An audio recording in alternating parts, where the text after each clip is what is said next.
نحمده ونصلي ونسلم على رسوله الكريم أما بعد فأعوذ بالله من الشيطان الرجيم ألا إن أولياء الله لا خوف عليهم ولا هم يحزنون الذين آمنوا وكانوا يتقون صدق الله مولانا العلي العظيم وبلغنا رسوله النبي الكريم الأمين المكين ونحن على ذلك لمن الشاهدين والشاكرين والحمد لله رب العالمين. غوث اعظم بمن بسر اسامہ مدد قبلہ دی مدد کعبہ ایما مدد جوار کرم تست من عین رائے خدا جول خدا کے نو خدا دا مدد. وقت بہت ہو چکا ہے اور آپ نے تقریریں بہت مفصل اور بہت ہی طولانی اور لمبی تقریریں سن لیں، اور مجھے تو اول تو بولتا بھی نہیں آتا، اور پھر ایسے وقت میں مجھ جیسا شخص جو ہے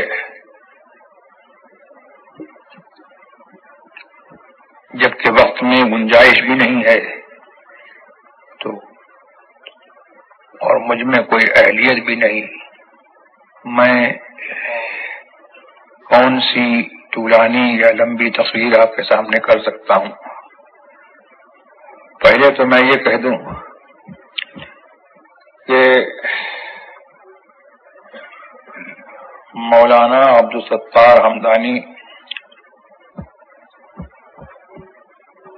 قادری رضوی نوری برکاتی حضور مفتی اعظم ہند نور اللہ مرقدہ سے ان کو خلافت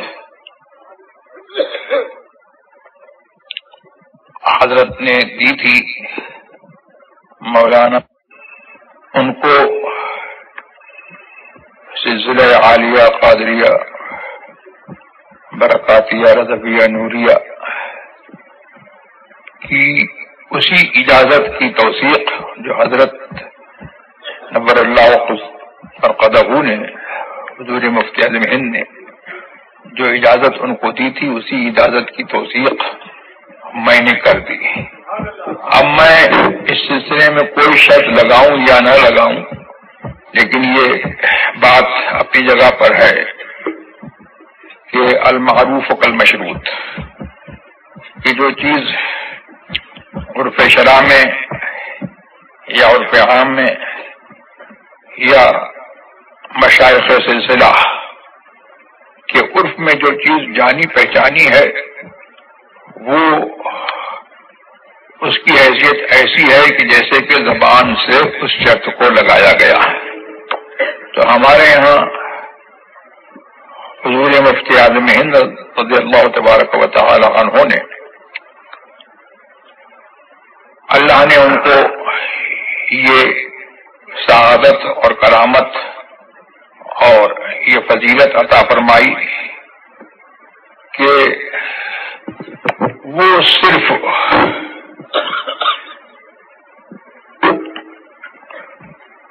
اپنے مریدوں کی اکثریت ہی میں مقبول نہیں ہے، بلکہ اپنے پیر خانے میں بھی اللہ نے ان کو وہ قبولیت عطا فرمائی کہ حضرت حسن میاں صاحب قبلہ رضی اللہ تبارک و تعالی عنہ کے صاحبزادے حضرت امین میاں صاحب کو بھی ہمارے حضرت سے خلافت ملی، اور ان کو بھی حضرت نے خلافت اسی طور پر عطا کی کہ جس طور پر سرکاروں کا طریقہ ہے، یعنی بشرط علم و عمل اور بشرط استقامت. اور خلافت کا مطلب ہی یہی ہے کہ ہمارا جو کام ہے وہ کام ہم دوسرے کو اسی شرط کے ساتھ سونپ رہے ہیں جو کام آج تک اللہ تبارک و تعالی نے ہم سے لیا. تو مولانا عبدالستار حمدانی کو اللہ تبارک و تعالی نے یہ توفیق بام پہنچائی، ان کو یہ توفیق دی کہ وہ ایک حد تک مسلک اعلی حضرت کی تجویز و اشاعت سے جڑے ہوئے ہیں اور وہ کام کر رہے ہیں. میری یہ دعا ہے کہ اللہ تبارک و تعالی ان کو اور مضبوط اور مستحکم مسلک اعلی حضرت پر ان کو اور مضبوطی سے قائم کرے اور مسلک اعلی حضرت کا پہرا جو ہے وہ ان کے ہر کام پر رہے. جو ان کے کام ہیں اور یہ ہماری سب کی ذمہ داری ہے کہ ہم اعلی حضرت والے ہیں، مسلک اعلی حضرت کا نعرہ لگاتے ہیں. تو دنیا کا کوئی کام ہو یا دین کا کوئی کام ہو، وہ سب کا سب مسلک اعلی حضرت کے دائرے میں ہونا چاہیے. اور یہی میری شرط ہے اور یہی مجھے ان سے امید ہے. اللہ تبارک و تعالیٰ مجھے بھی اور ان کو بھی مسلک اعلی حضرت پر اور آپ سب کو مسلک اعلی حضرت پر قائم رکھے. اور یہ موقع جو ہے وہ گوناگوں مناسبتوں کا موقع ہے جو یہ جلسہ منعقد کیا جا رہا ہے. یہ مہینہ جو ہے حضور سرکار نور جناب احمد مجتبی محمد مصطفیٰ صلی اللہ تبارک و تعالی علیہ وسلم کے یادگار سفر کا بھی ہے، جس کا تذکرہ ابھی آپ نے عزیز گرامی مولانا شعیب رضا کی تقریر میں سنا کہ وہ سفر مکے سے بیت المقدس تک اور بیت المقدس سے ساتواں آسمان تک اور ساتواں آسمان سے لامکان تک حضور نور صلی اللہ تبارک و تعالی علیہ وسلم نے رات کی تھوڑی سی مدت میں جو ہے وہ سفر طے کیا اور اللہ تبارک و تعالی نے ان کو وہ کرامت عطا فرمائی. اور یہاں پر ایک بات میں یہ بھی کہہ دوں کہ وہابیوں کو حضور سرور عالم صلی اللہ تبارک و تعالی علیہ وسلم کی تعریف سے ان کو ایک طرح کی نفرت سی ہے اور ان کی طبیعت حضور کی تعریف سے بھاگتی ہے. اور حضور کی تعریف ان کے دین کی بنیادی اسی پر ہے کہ حضور کی تعریف میں کمی کی جائے، ان کی تعریف کو چھپایا جائے. اور ان کے تو بڑے نے یہ لکھ دیا کہ بشر کسی تعریف کرو اور سو اس میں بھی اختصار کرو، بشر کسی تعریف کرو سو اس میں بھی اختصار کرو. تو ہمارا تو یہ عقیدہ ہے کہ حضور سرور عالم صلی اللہ تبارک و تعالی علیہ وسلم بشر ہیں، لیکن بشر جیسے بشر نہیں ہیں. وہ ایسے بشر ہیں کہ سارے بشر کے وہ سردار اور تمام انسانوں کے سردار ہیں، تمام انسانوں سے افضل ہیں اور تمام انسانوں کے سید البشر ہیں، تمام انسانوں سید البشر ہیں. اور سید البشر ہی نہیں ہے بلکہ وہ تمام کائنات کے سردار ہیں اور وہ فرشتوں کے بھی سردار ہیں اور جنوں کے بھی سردار ہیں، انسانوں کے بھی سردار ہیں. اور وہ ایسے ہیں کہ وہ اگر نہ ہوتے تو ہمارا تمہارا جو یہ روپ ہے، جس روپ کو اللہ تبارک و تعالی نے ساری شکلوں پر اور ساری مخلوقات پر جس کو فضیلت دی ہے، یہ انہی کے ہونے کا صدقہ ہے، انہی کا طفیل ہے کہ آدمی کو جو ہے اشرف المخلوقات بنایا اور وَلَقَدْ كَرَّمْنَا بنی آدم کا تاج ان کو پہنا. حضرت انسان کو وَلَقَدْ كَرَّمْنَا آدم کا جو تاج جو ہے اس کے طرف پر رکھا گیا، یہ حضور علیہ السلام ہی کی جلوہ گری کا نتیجہ ہے۔ تو قرآن فرماتا ہے کہ ہم نے آدمی کو، آدم کی اولاد کو، انسانوں کو، سب پر، ساری مخلوق پر فضیلت دی۔ اب یہ کہتے ہیں عبد، اللہ کے بندے، اللہ کے بندے، تو ہم کب کہتے ہیں کہ اللہ کے بندے نہیں ہیں؟ لیکن قرآن ہی سے پوچھ لو، دیکھو سارا عالم اللہ کا بندہ ہے، لیکن اللہ تبارک و تعالی نے چند ہی کو جو ہے اپنا بندہ کہہ کر کے یاد فرمایا ہے، اور ان چند مصطفیٰ صلی اللہ تبارک و تعالی علیہ وسلم کی شان جو ہے وہ دو والا ہے اور سب سے اعلیٰ پر والا ہے۔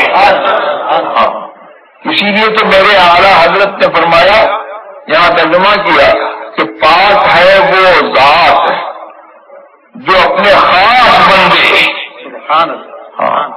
تو یہ ایمان کی آنکھ سے جو ہے اگر دیکھا جائے تو ان کو تو لگے گا کہ قرآن کریم میں جو ہے ایک لفظ کا انہوں نے اضافہ کر دیا ترجمے میں، حالانکہ یہ بالکل سمپل ہے اور بہت ہی سادہ بات ہے، اس لیے کہ اضافت کا فائدہ یہی ہے۔ اضافت جو ہے وہ کاہے کے لیے آتی ہے؟ خصوصیت بتانے کے لیے آتی ہے۔ تو حضرت اعلیٰ حضرت نے ایک لفظ کا فائدہ نہیں کیا، اضافہ نہیں کیا ہے، بلکہ اضافت کا فائدہ بتایا ہے کہ سارا عالم تو اللہ کا بندہ ہے، یہاں اپنا بندہ کرنے کا مطلب کیا ہے؟ یعنی اللہ تبارک و تعالیٰ ان کو خصوصیت عطا فرما رہا ہے کہ مقام عبودیت میں بھی وہ ایسے حمد ہے کہ سارا عالم جو ہے ان کے برابر نہیں ہے۔ اس مقام عبودیت میں بھی جو ہے کوئی جو ہے ان کے برابر نہیں ہے، اور وہ تو ایسے ہیں سبحان اللہ کہ اللہ تبارک و تعالیٰ نے ان کو براہ راست جو ہے اپنی عبودیت سے سرفراز فرمایا اور اپنے لیے جو ہے ان کو خاص فرمایا، اور سارا عالم تو اللہ تبارک و تعالیٰ کا بندہ ہے، لیکن اب جس کو اللہ تبارک و تعالیٰ کا محبوب بندہ ہونا ہے تو اللہ نے ارشاد فرمایا کہ سارے عالم کو اے محبوب تم یوں کہہ کے پکارو، قل یا عبادی الذین اسرفوا علی انفسہم، اے محبوب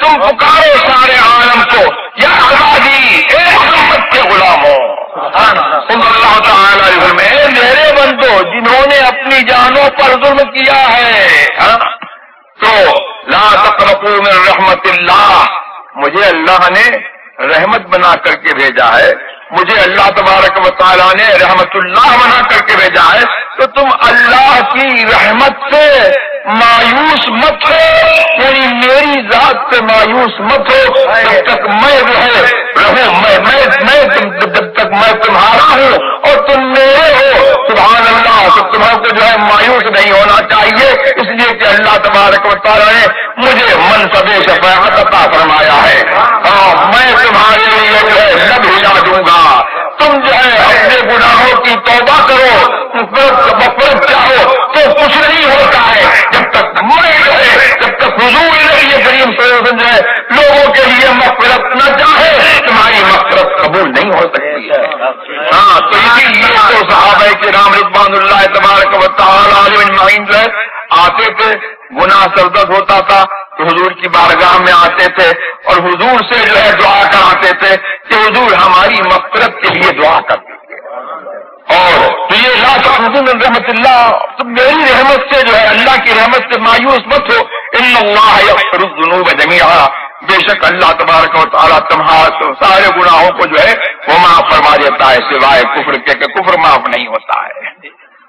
گستاخی، رسول کی گستاخی اور رسول کا انکار جو ہے یہ معاف نہیں ہوگا، اور اس کے بعد اس کے علاوہ جو ہے اللہ تبارک و تعالیٰ جس کو چاہے جو کیسا ہی بڑا گناہ ہو، اور اس کے جو ہے گناہ جو ہے اگر سمندر کے جھاگ کے برابر ہو، اللہ تبارک و تعالیٰ معاف کرنا چاہے تو رسول کی شفاعت سے، رسول کے جو ہے اس سے جو ہے اللہ تبارک و تعالیٰ معاف فرما دیتا ہے.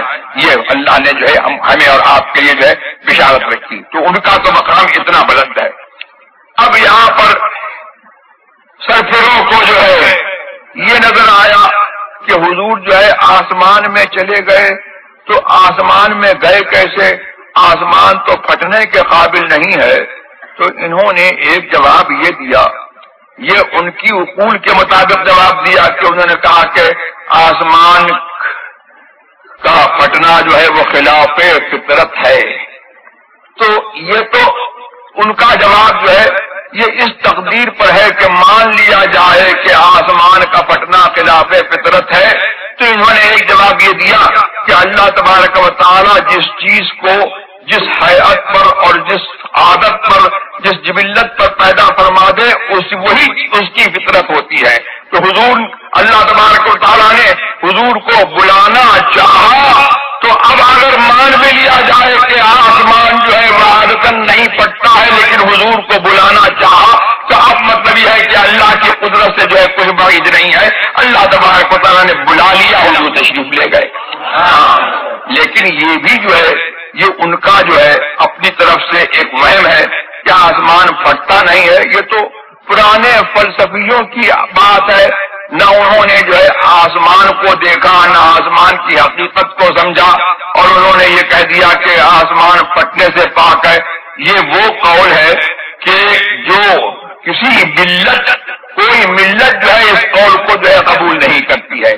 اگر آسمان جو ہے وہ پھٹنے سے پاک ہوتا تو یہ تو سب مانتے ہیں کہ حضرت آدم علیہ نبینا علیہ الصلوۃ والتسلیم جنت میں تھے اور جنت سے جو ہے پھر نیچے آئے، اللہ کے حکم سے نیچے آئے.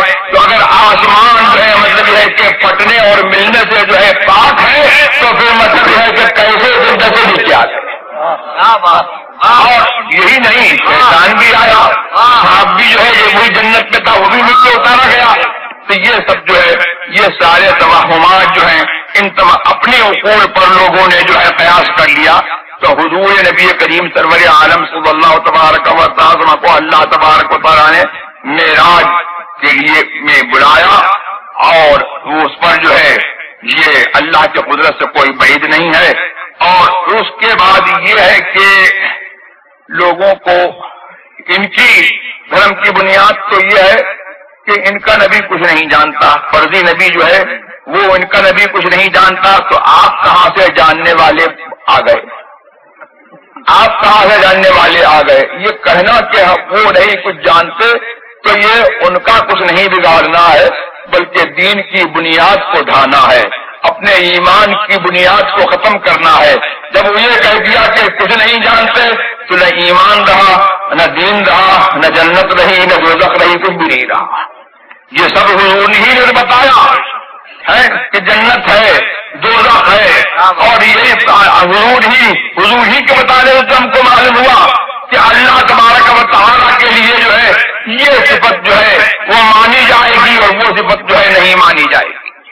تو یہ اللہ تبارک و تعالیٰ اور یہ جو حضور ہی نے بتایا کہ یہ اللہ کا کلام ہے، یہ اللہ کا کلام ہے. یہ کس نے بتایا؟ حضور نے بتایا.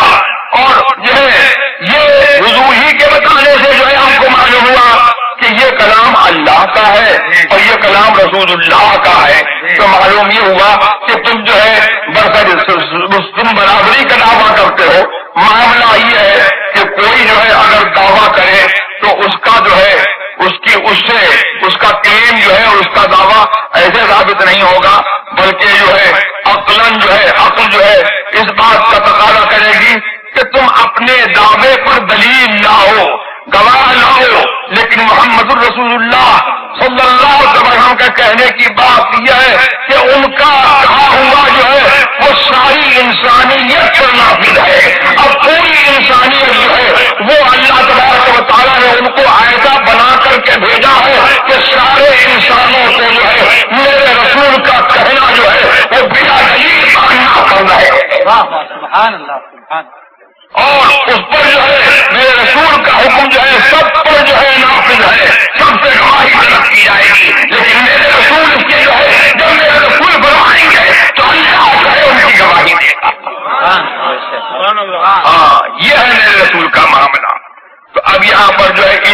جاہلیت ٹھہرا لیا کہ وہ کچھ نہیں جانتے. لیکن اللہ تبارک و تعالیٰ فرما رہا ہے کہ تم جو ہے تم کیسے بندے ہو, بندہ برابر نہیں ہے, ایک بندہ وہ ہے. اللہ اکبر. کیا اوحا الی عبدی ما اوحا, ہم نے اس کو وہ بتا دیا کہ جو اسی کو معلوم ہے یا ہم کو معلوم ہے. اب قرآن شریف میں جو ہے دیکھ لیجئے, اس کی تصدیق جو ہے آپ خود دیکھ لیجئے. الف لام میم, کسی کو اس کا معنی معلوم ہے؟ کسی کو نہیں معلوم. کاف ہا یا عین صاد, کیا ہوا, کیا معنی ہے؟ کسی کو اس کا معنی نہیں معلوم. لیکن کیا رسول کو بھی نہیں معلوم ہے؟ تو اب یہاں پر یہ ہماری عقل جو ہے اس بات کی گواہی دے گی کہ نہیں, سب کو نہیں معلوم ہے, اور سب کو اس بات کا مکلف کیا گیا ہے کہ وہ اس کے من جانب اللہ تبارک و تعالیٰ کے منزل ہونے پر جو ہے وہ ایمان لائیں. لیکن اس کا معنی جو ہے وہ کسی کو نہیں معلوم, لیکن رسول کو ضرور معلوم ہے. اس لیے کہ اگر رسول کو بھی معلوم نہ ہو تو پھر معاذ اللہ یہ ٹھہرے گا کہ اللہ تبارک و تعالیٰ ایسے کلمات سے کسی سے خطاب, رسول سے خطاب کر رہا ہے کہ جن کلمات کا جو ہے اس مخاطب کو معنی بھی نہیں معلوم, تو اس کی حکمت بالغہ کے یہ خلاف ہے کہ وہ ایسے کلمات سے خطاب کرے. تو مطلب یہ ہوا کہ آدمی جب کسی سے بولتا ہے, ہماری عقل اور ہمارا معاشرت اور ہمارا محاورہ جو اس بات پر شاہد ہے کہ وہ جب بولتا ہے تو مخاطب سے ایسی ہی بات بولتا ہے جو اس کے قابل فہم ہو, جو اس کے فہم کے لائق ہو. کچھ باتیں ایسی ہوتی ہیں کہ عام لوگوں میں بھی ایسا معاملہ ہے کہ سب لوگ سمجھ لیتے ہیں, اور کچھ باتیں ایسی ہوتی ہیں کہ دو آدمیوں میں کچھ باتیں ایسی ہو جاتی ہیں کہ پیاس بیٹھا ہوا جو ہے آدمی وہ نہیں سمجھ پاتا, لیکن جس نے بولا وہ بھی سمجھ رہا ہے اور جس سے بتایا گیا وہ بھی سمجھ رہا ہے. تو اللہ تبارک و تعالیٰ اپنے رسول سے خطاب فرما رہا ہے, تو رسول اللہ کو بھی معلوم ہے اور رسول کو بھی معلوم ہے, اور بیچ میں جو لایا فرشتہ حضرت جبریل امین ان کو معلوم نہیں کہ اسی کیا مراد ہے. غنچما وہاں کے وہ چٹکے دنا کے باغ میں بلبلے سجرا بھی جس کی بوجھ تک محرم نہیں. تو میرے رسول کے علم کا تو یہ عالم ہے. اور حضرت یہی فرماتے ہیں کہ نہ لوح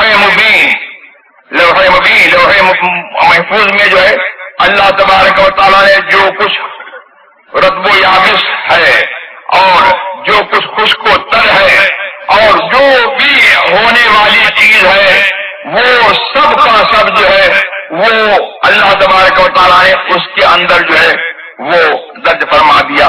اس پر جو ہے وہ فرشتوں کو اطلاع ہے.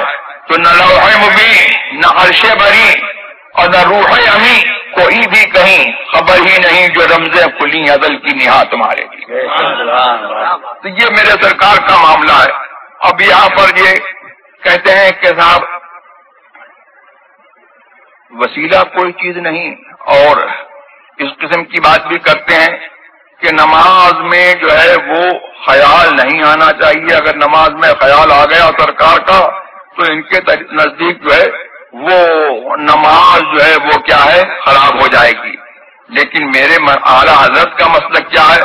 اعلیٰ حضرت فرماتے ہیں کہ نور الہ کیا ہے؟ محبت رسول کی. نور الہ کیا ہے؟ محبت رسول کی. اور جس دل میں یہ نہ ہو وہ جگہ گاؤ خر کی ہے. ہاں, یہ جو مطلب ہے کہ گاؤ خر کا, گدھے کا اور بیل کا جو خیال آتا ہے وہ کس کو آتا ہے؟ اسی کو آتا ہے جس کے دل میں محمد الرسول اللہ کی محبت کا نور نہ ہو. اور اللہ تبارک و تعالیٰ نے جس کے دل میں رسول کی محبت کا نور رکھ دیا ہے تو وہ نور جو ہے اس کے دل سے جو ہے کبھی جدا نہیں ہوتا. یہاں تک کہ حالت نماز میں بھی جو ہے وہ نور جو ہے اس کے دل میں رہتا ہے. وہ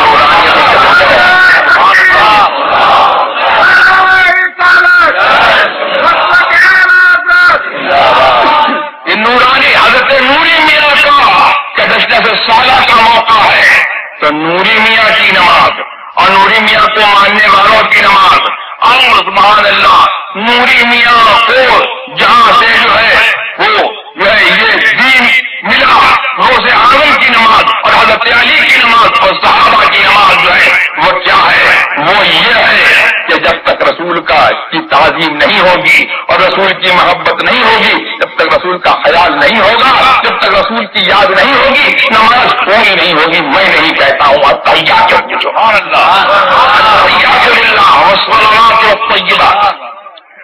بولو، رسول تشریف لے گئے معراج میں،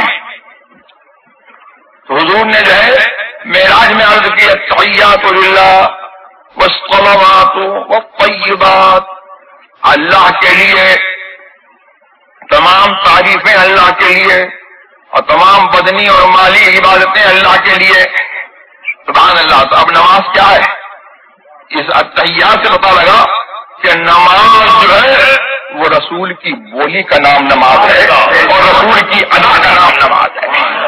اللہ نے انہیں جملوں کو جو ہے اس نماز کے اندر جو ہے اللہ تبارک و تعالیٰ نے ساری امت کے لیے قیامت تک جتنے نمازی ہوں گے سب کے لیے جو ہے بولو یہی واجب ہو گیا کہ نہیں ہو گیا کہ جو رسول نے ادا کیا تو وہی ادا کرو۔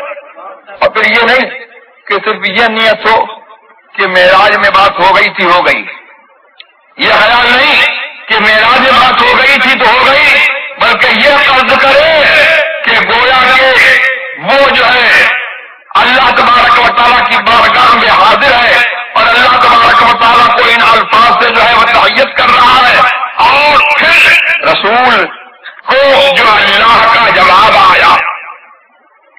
رسول نے تو معراج میں یہ کہا تھا التحیات للہ والصلوات والطیبات، اللہ نے کیا جواب دیا؟ السلام علیکم ایھا النبی ورحمۃ اللہ وبرکاتہ۔ یہ رسول نے جو ہے جواب دیا، اللہ نے جواب دیا رسول کو کہ اے نبی تمہارے اوپر سلام ہو اور اللہ کی رحمتیں ہو اور اللہ تبارک و تعالیٰ کی برکتیں تمہارے اوپر ہو۔ تو اب نمازی کے اوپر جو ہے یہ الفاظ بھی جو ہے کہنا جو ہے وہ واجب ہو گئے۔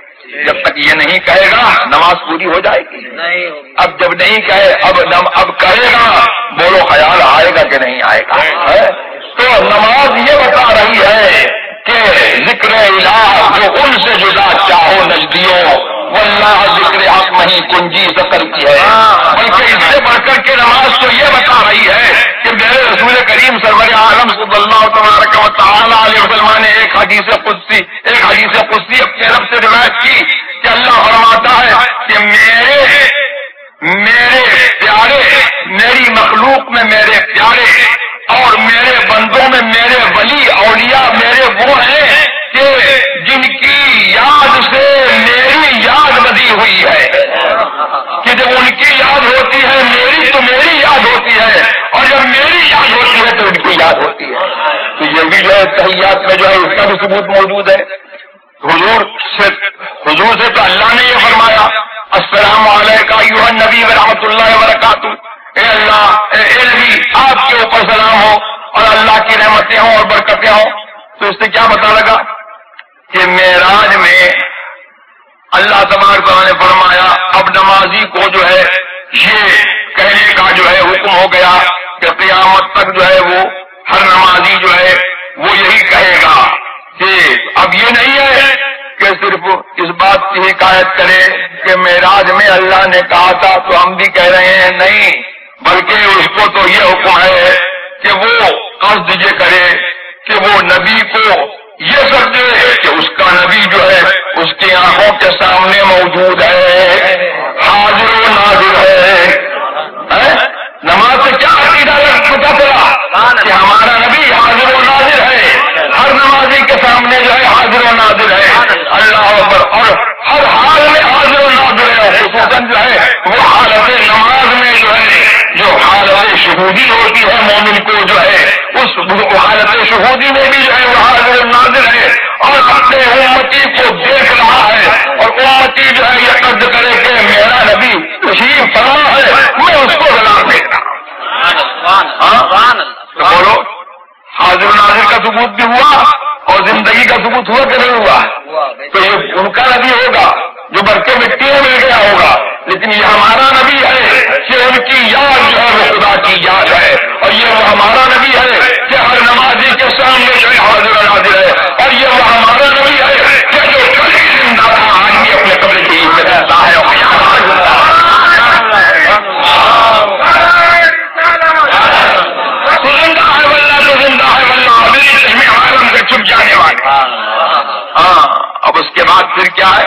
اس کے بعد جو ہے میرے سرکار نے تو فرمایا کہ اللہ نے یہ فرمایا ہے کہ میرے چہیتے کچھ وہ ہیں، میری مخلوق میں میرے چہیتے وہ ہیں اور میرے بندوں میں میرے اولیاء وہ ہیں کہ جو میری یاد کے ساتھ جو ہے ان کی یاد ہوتی ہے، اور میری یاد اور میرا جب ذکر ہوتا ہے تو ان کا ذکر ہوتا ہے، اور جب ان کا ذکر ہوتا ہے تو میرا ذکر ہوتا ہے۔ تو یہاں پر جو ہے اب اس کے بعد رسول نے عرض کی السلام علینا وعلی عباد اللہ الصالحین، تو وہی رسول کے جملے جو ہے ہمارے اوپر جو ہے واجب ہو گئے۔ جو رسول نے کہا اب ہر نمازی کے اوپر واجب ہے کہ یہ کہے السلام علینا وعلی عباد اللہ الصالحین، ہمارے اوپر سلام ہو اور اللہ کے تمام نیک بندوں پر قیامت تک جتنے نیک بندے ہوئے ہو رہے ہیں ہوں گے سب پر سلام ہو۔ بولو تو اب جو ہے بولو اس نماز میں آئین نماز میں بتاؤ ہے نماز نے کیا ہم کو درس دیا کہ نماز نے یہ درس دیا اللہ اکبر کے کسی وقت جو ہے وہ نیکوں سے، اللہ کے اولیاء سے، اللہ کے ولیوں سے اور نوری میاں سے اور جو ہے غوث اعظم سے، شاہ برکت اللہ سے اور جتنے اللہ تبارک و تعالیٰ کے نیک بندے ہیں کسی وقت جو ہے ان سے جدا مت ہونا، یہاں تک کہ حالت نماز میں ان سے نسبت بنائے رکھنا، ان سے لو لگاؤ گے ان کو یاد کرو گے تو نماز مقبول ہوگی ورنہ نہیں ہوگی۔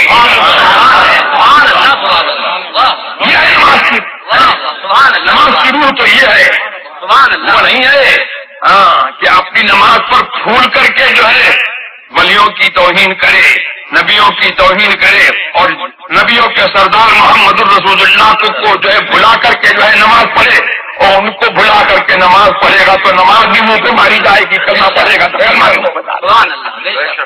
شیطان نے پڑھی تو نماز ساری سنیت جو ہے اس نماز کے اندر جو ہے اس کا عطر موجود ہے۔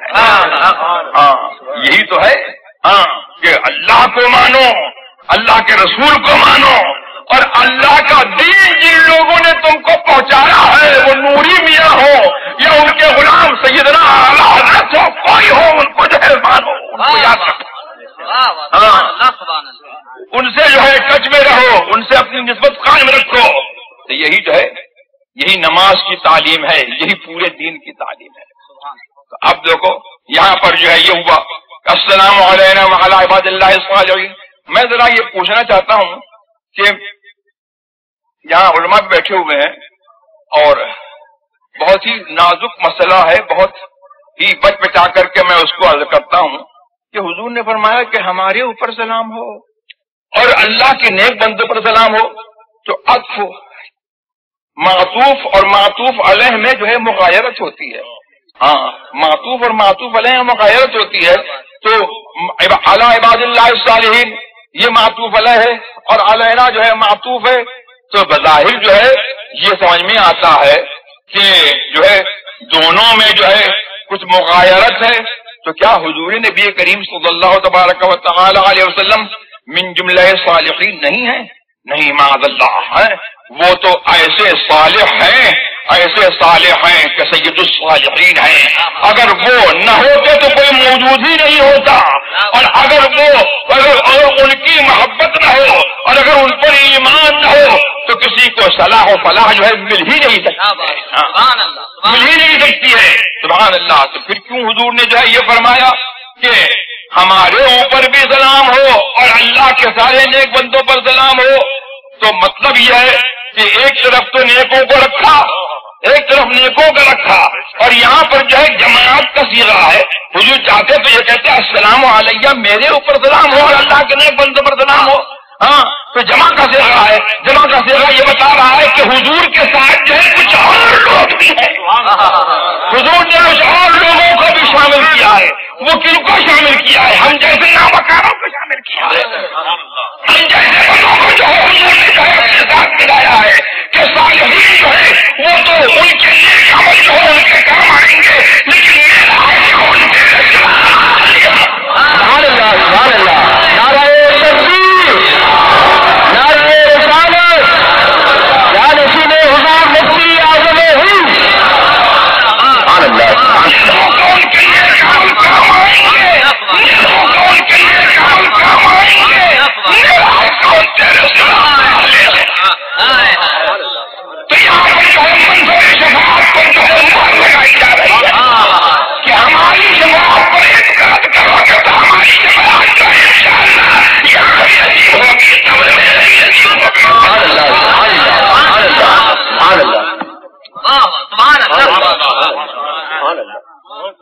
رضا ہے. سبحان اللہ سبحان اللہ. تو نماز کس کی ہے میاں؟ نماز ہماری نماز ہے، ہاں ان کی نماز نہیں ہے. میرے سرکار نے تو پہلے ہی خبر دے دی تھی کہ سب سے پہلے جو ہے جو چیز ضائع ہوگی وہ کیا ضائع ہوگی کہ اللہ تبارک و تعالی نے جو دلوں میں امانت رکھی ہے، محمد الرسول اللہ کی جو امانت رکھی ہے، سب سے پہلے جو ہے وہ دلوں سے جو ہے یہ ضائع ہو جائے گی، یعنی تعظیم رسول نکل جائے گی. ہاں اور اس کے بعد جو ہے فرمایا کہ سب سے آخری چیز جو باقی رہے گی وہ نماز باقی رہے گی. لیکن کچھ لوگ ایسے پڑھیں گے نماز، ایسے کچھ ایسے لوگ نماز پڑھیں گے وہ دین لہم، کچھ ایسے لوگ نماز پڑھیں گے کہ ان کا دین نہیں ہوگا، اس لیے کہ ان کے پاس امانت نہیں ہوگی دلوں میں. تو یہ ہے معاملہ کہ سنیت جو ہے یہ مسلک اہل سنت، یہ وہ مسلک ہے کہ جس کا عطر جو ہے وہ آپ کی نماز میں موجود ہے.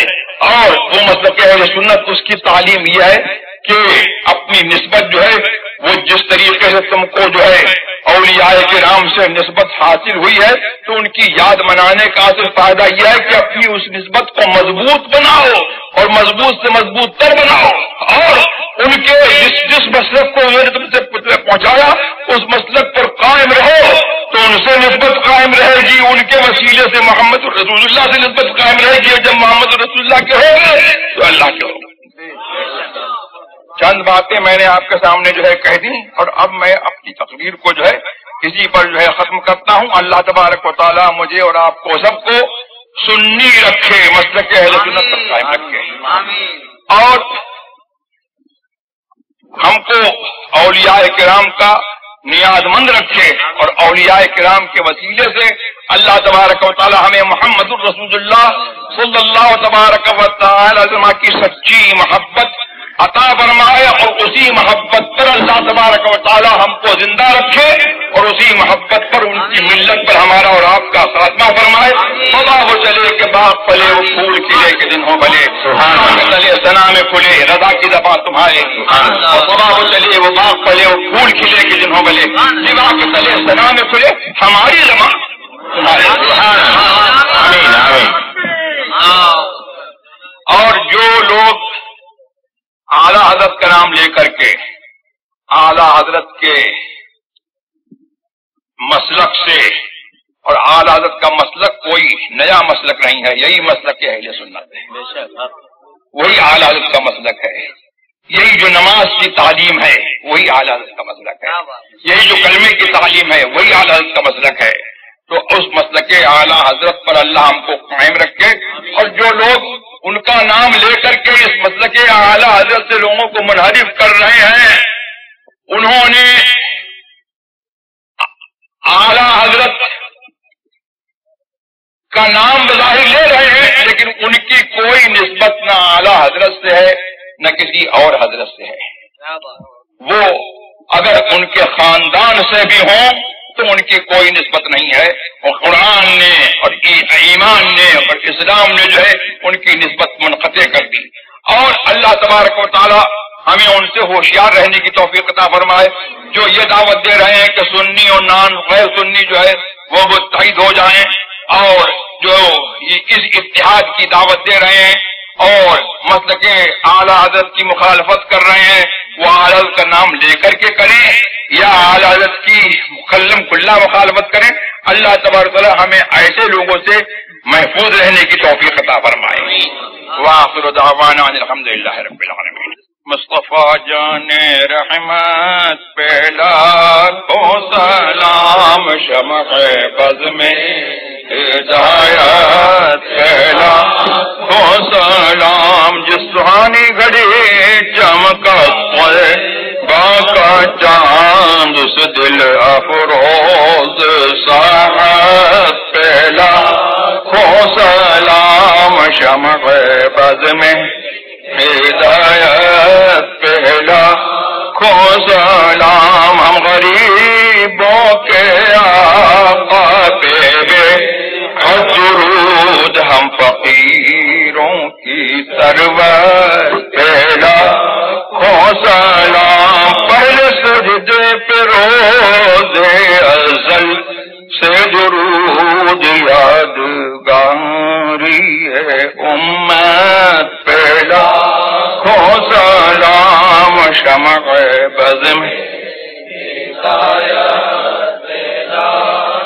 میرے استاد، ماں باپ، بھائی بہن، اہلو ولدو عشیرت پہ لاکھوں سلام، ایک میرا ہی رحمت میں دعویٰ نہیں، شاہ کی امت پہ لاکھوں سلام، کاش محشر میں جب ان کی آمد اور بھیجے سب ان کی شوکت پہ لاکھوں سلام، مجھے خدمت کے خود سی کہیں رضا مصطفیٰ جان رحمت پہ لاکھوں سلام، شمع بز میں ہدایت،